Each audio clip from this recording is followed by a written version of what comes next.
I napped and they got egg napped. Annie, we have to help those families. Sid, this is your chance to make things right. Thanks, Ellie. You're wise beyond your size. There was an idiomatic phrase in that previous clip. I hope that you heard it. These videos are all about idiomatic phrases. Hello, my name is Dakota, and if you've ever walked out of an English class thinking, hey, I'm beginning to really understand English only to be totally frustrated when you sat down and watched an American movie. You may have understood most of the words being spoken, but you couldn't understand the meaning. Having a clear understanding of English is so important, whether it's being used in school, social situations, or in your professional life. English has become the common world language, and regardless of why you're trying to learn it, it is essential that you understand the true meaning of what is being said. To do so, you must understand idioms and phrasal verbs. This is why I'm making these videos. So sit back and relax, and let's learn about idioms and phrasal verbs. Let's take a look at our first phrase. The name of this phrase is hard to tell. The meaning of this phrase is something that is difficult to know or difficult to understand. With regards to how often a phrase like this is used, I would say that the frequency is frequently. An example of this phrase is, this is an interesting movie, but it's hard to tell who the hero is. The woman is saying that it's difficult to know who the hero is in the movie. And just to summarize, hard to tell means that something is difficult to see or difficult to understand. Now let's look at some video clips that provide examples of this phrase. Well, I've been reading up on all the side effects you can get from estrogen, and I need you to be honest with me. Do my boobs look bigger to you? Well, it's kind of hard to tell. Come on, Raj, it's a yes or no question. Here, Howard feels that because he is consuming more estrogen, his breasts might be getting bigger. He asks Raj if his boobs look bigger. Raj says that it's hard to tell. Raj is saying that he can't really be sure if Howard's breasts are getting bigger. We broke up Wednesday. This time it's the real thing. Cindy Schellenberger. Sitting. You can't be in love with her. I am. Right, Rich? I told you at lunch. I said those very words, didn't I? I guess so. It's kind of hard to tell. You had a lot of food in your mouth. Here, Ralph is telling Potsy and Richie that he is in love with Cindy. This makes Potsy angry because he says that he is also in love with Cindy. Potsy asks Richie to confirm that he already declared his love for Cindy when they ate lunch together earlier that day. Richie says that it was hard to tell because Potsy had a lot of food in his mouth. Richie is saying that it was difficult to understand Potsy because he was eating a lot of food when he was talking about Cindy. Ooh, this one's pretty. My mother wouldn't approve. Shows too much clavicle. She calls it the bosom's welcome mat. I can't wait to get drunk and pick a fight with her at your wedding. It's so hard to tell what will look good on me. Here, Penny and Amy are looking through magazines for a wedding dress for Amy. As Amy is looking at the magazine, she says that it is so hard to tell what will look good on her. Amy is saying that it is difficult to determine which dress would actually look good on her once she puts it on.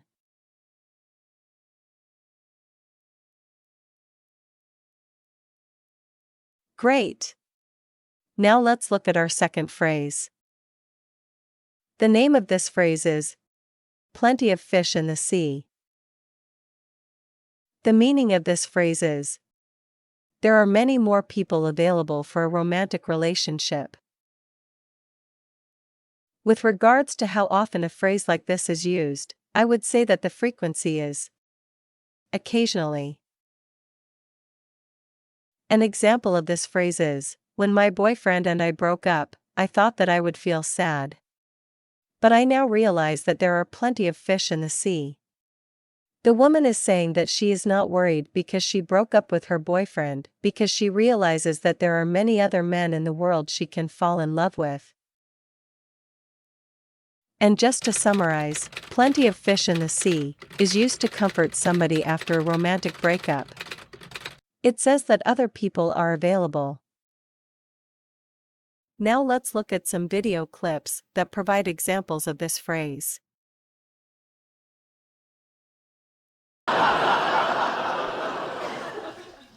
Maybe me and Bernadette aren't right for each other. Look, Howard, I'd say there's a lot of fish in the sea, but I watched you dangle your hook in the water for years. Do not throw her back. Here, Howard is having trouble with his girlfriend, Bernadette, and he says that maybe they are not right for each other. Leonard says that normally he would say that there's a lot of fish in the sea, but he doesn't think that Howard should let this relationship end. Leonard is saying that normally he would tell a friend not to worry about a relationship breakup because there are many women in the world, but because Howard has never had much success with women, he is suggesting that Howard not let this relationship end. Doesn't surprise me. She's always been the lucky one. 2 minutes younger, skin like a china doll, and bosom still Tuesday. Well, don't worry. There's still plenty of fish in the sea. Right, Homer? Oh, yes, plenty of fish. Here, Marge is talking with her sister, Selma. Selma has a twin sister named Patty. She is envious of her twin and says that Patty is lucky because she was born with very good looks. Marge tells Selma that she shouldn't worry because there are plenty of fish in the sea. Marge is saying that Selma shouldn't worry because there are plenty of other men available in the world that Selma can meet. Oh, hey, Stewie. Hey, you? Feeling down? Yeah. Don't worry about Holly. There are other fish in the sea, is what is usually said at a time like this. That's the thing. It's not even Holly. Ugh, there's more.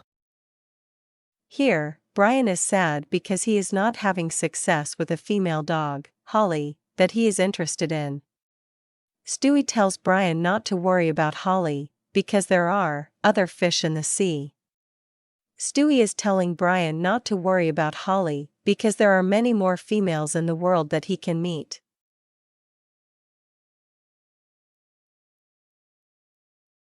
Fantastic. Let's continue on with our third phrase. The name of this phrase is drive a hard bargain. The meaning of this phrase is to argue with determination in order to achieve a favorable deal. With regards to how often a phrase like this is used, I would say that the frequency is occasionally. An example of this phrase is, "Okay, Greg, you sure do drive a hard bargain, but we will accept your proposal, so long as you deliver the product before the end of the month." The man is saying that the producer has negotiated very hard, but that they will accept their proposal. And just to summarize, drive a hard bargain means to be very determined to get what one wants when discussing something. Excellent. Now let's look at some video clips for more examples of this phrase. Nobody's up in anybody's business. Let's just buy our stuff and go. Okay, you've got my number. Now give me the picture. Well, you drive a hard bargain, but here. All right. So, just give me a call. Here, Penny tells Stuart that she's now giving him her telephone number in exchange for a picture that he drew. Stuart says that she drives a hard bargain, but he's willing to give her the picture since she gave him her telephone number. Stuart is jokingly saying that Penny has been a skillful negotiator, but he's willing to give her the picture in exchange for her telephone number. That wasn't so bad. No. While you were at it, why didn't you volunteer to do the windows? Oh, they wanted us to do the windows, but I said no dice. We play music and sweep floor, but that's it. You drive a hard bargain. Yeah, come on. Okay, I'll bet a quarter. Here, after Richie and Potsy have finished playing music at a small party, Potsy tells Richie that they have to sweep up the floors as well. Potsy says that the customer wanted them to sweep the floors and clean the windows, but that he refused to clean the windows. Richie jokingly says that Potsy knows how to drive a hard bargain. Richie is saying that Potsy knows how to negotiate a good deal, but Richie is joking because Potsy really didn't negotiate a very good deal. Everything looks peachy keen, Mr. Fenner. And, Mr. Fenner? We'd have all the paperwork ready to sign first thing after Mardi Gras. I'll do you one better. Why don't I sign them tonight when I see y'all at the LeBouf's Masquerade Ball? You drive a hard bargain, Tiana. Here, Tiana is trying to rent a building so that she can start her own restaurant. She worked hard to negotiate a good deal for herself, and she is asking the owners, the Fenner brothers, to sign the contract quickly. The owners laugh and tell her that she drives a hard bargain. The owners of the building are telling Tiana that she is a good negotiator and has created a very good contract for herself.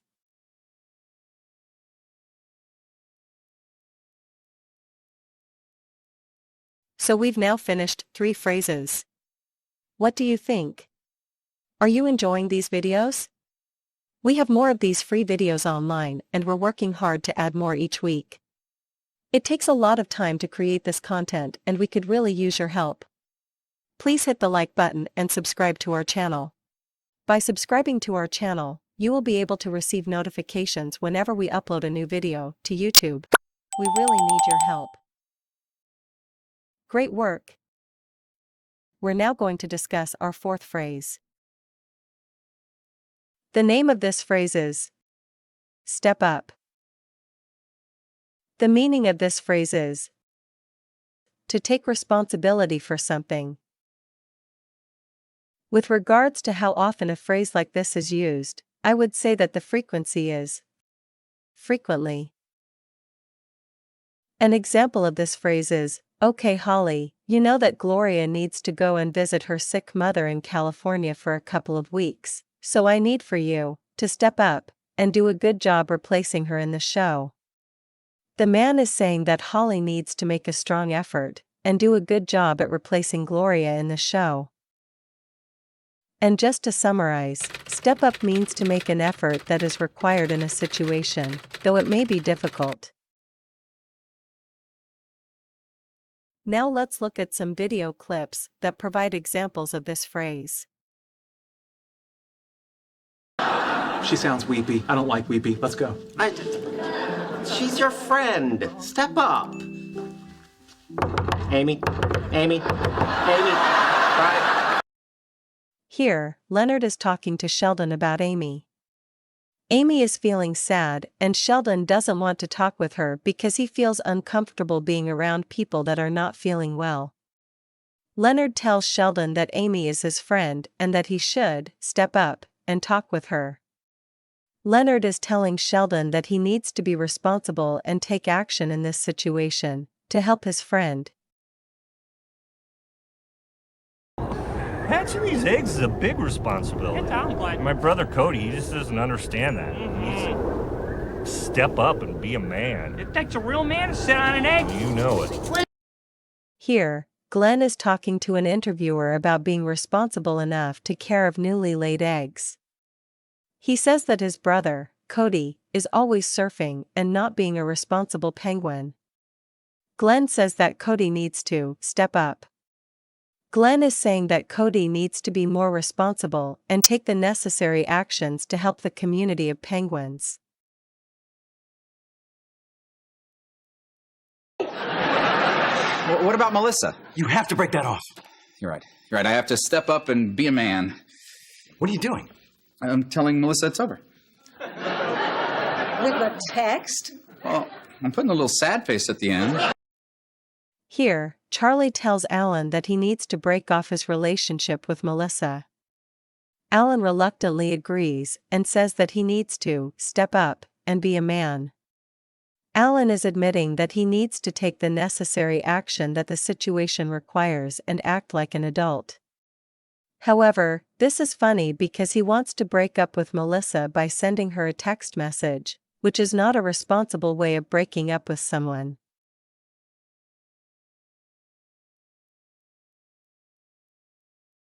That's terrific. We're now going to look at our fifth phrase. The name of this phrase is grease the wheels. The meaning of this phrase is to make or help things run more smoothly or more easily. With regards to how often a phrase like this is used, I would say that the frequency is occasionally. An example of this phrase is, "That's Randall. We really need his help to get the building permit. He understands the system and knows how to grease the wheels." This means that Randall knows how to efficiently go through the process of getting a building permit. And just to summarize, grease the wheels means to do something in a way that will likely produce favorable results. Sometimes this way is by bribing. Excellent. Now let's take a look at some video clips that provide examples of this phrase. Butt kisser. Bart, you're saying butt kisser like it's a bad thing. Huh? Well, you see, boy, never hurts to grease the wheels a little. I'm not greasing the wheels, Dad. I like my teacher. Shirley's. You see how it works, Bart? Here, Bart is angry with his sister because she is preparing some snacks for her teacher. He calls her a butt kisser. Bart thinks she is doing this just so that the teacher will like her. Homer tells Bart that what his sister is doing, greasing the wheels, is something that is a good thing to do. Homer is trying to teach Bart that doing things for a teacher or a boss is normal and should be viewed as an intelligent strategy to building a good relationship with someone. I want to buy a present. 4. It's a secret. I'll throw in another 10. Wendy Cho. Aha! A present for Wendy Cho. Now, is this an offering to grease the wheels or a parting gift for the wheels having already been greased? Grease the wheels? Here, Charlie is talking to his nephew, Jake, about why he wants to buy a gift for a girl. Charlie asks if he is buying the present to grease the wheels of their relationship. Charlie is asking whether Jake is buying the gift so that the girl will like him more, so that maybe she will consider him her boyfriend. With a casino in the back. A casino? Yeah. How's that gonna work? Jiminy Creek put his name on the license and run it through the National Indian Gaming Commission. How much does that cost? The license? Nothing. Maybe $500,000 to grease the wheels. $500,000. Here, Dwight is talking with Bodie about starting a casino. When Bodie asks how much will it cost, Dwight says that the cost of the license is almost nothing, but it will cost $500,000 to grease the wheels. Dwight is saying that getting a license to start a casino will require about $500,000 to pay off certain government officials so that they will approve their application without any problems. In this context, grease the wheels is synonymous with the act of bribing someone.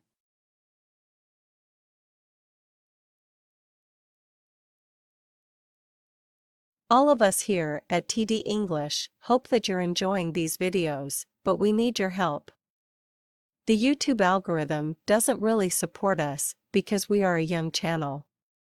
If you enjoyed these videos, please spread the word by copying the link to this video to Facebook, Instagram, Reddit, or any other form of social media that you use.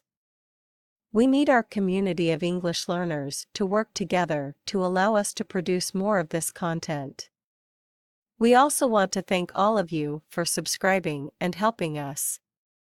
It is greatly appreciated. You're doing great. Let's look at our sixth phrase. The name of this phrase is make things right. The meaning of this phrase is to correct a mistake that was made previously. With regards to how often a phrase like this is used, I would say that the frequency is frequently. An example of this phrase is, "Darling, I know that I lost all the money that we saved while gambling on football games, but I'm going to make things right. I promise." The man is saying that he knows that he made a big mistake when he lost all of their savings, but he's promising that he will correct the mistake that he made at some point in the future. And just to summarize, make things right means to fix or rectify a problem that was previously made. Great! Now let's look at some video clips for examples of this phrase. I napped and they got egg napped. Annie, we have to help those families. Sid, this is your chance to make things right. Thanks, Ellie. You're wise beyond your size. Here, Sid is sad because he feels responsible for the loss of some eggs. Ellie says that they need to help the families of egg owners, and tells Sid that this is an opportunity for Sid to make things right. Ellie is telling Sid that he must take action to correct the errors of his past and get the eggs back to their rightful owners. Can I get a coffee? To go? I'm still not done not wanting to talk to you. Just tell me what I need to do to make things right. What? Well, that's what we do, you know. I mess up, and then you tell me how to fix it, and then I do, and then, you think I'm all cute again. Ooh. Here, Monica goes into the coffee shop to buy coffee, but when she sees Chandler, she asks to get the coffee to go. She says this because she is angry at Chandler and doesn't want to talk with him. Chandler asks her what he can do to make things right. Chandler is asking Monica what he can do to correct the errors that he made in the past, so that they can be friends again. We know you're upset and you have every right to be, but if it's okay with you, we'd like a second chance to make things right. We are really sorry, and we were trying to think of some way to show you how much we care about you. Here, Penny and Bernadette go to see Amy at work to apologize for a mistake that they made. They tell her that they want to make things right. Penny and Bernadette are saying that they want to find a way to do something to correct the mistakes that they had made in the past.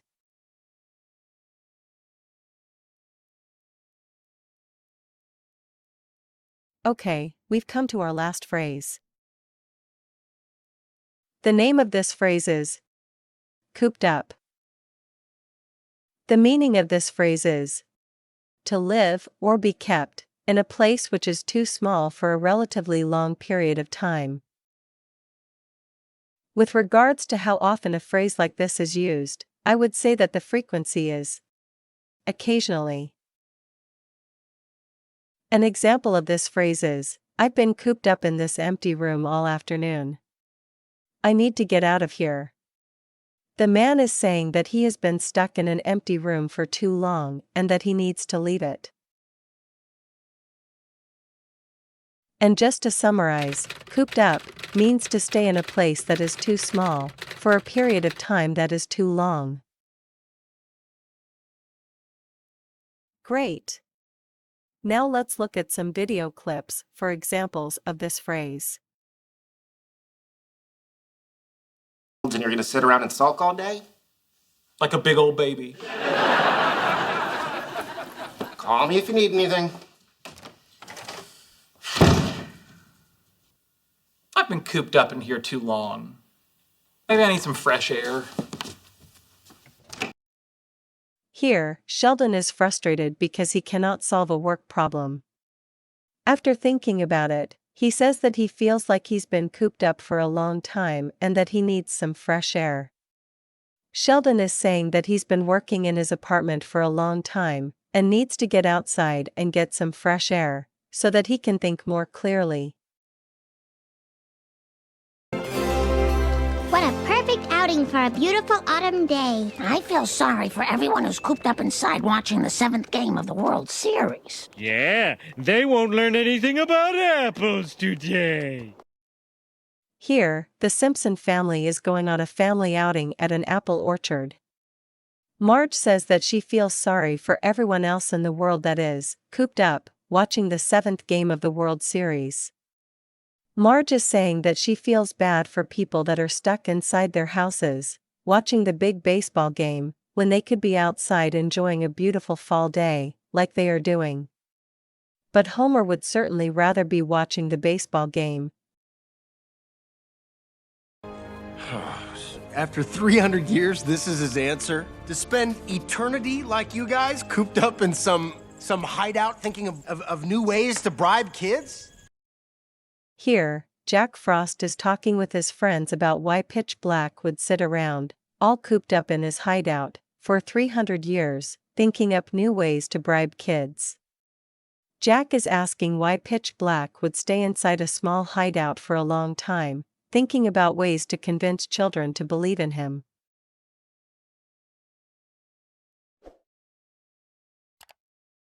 Congratulations, you've completed the video.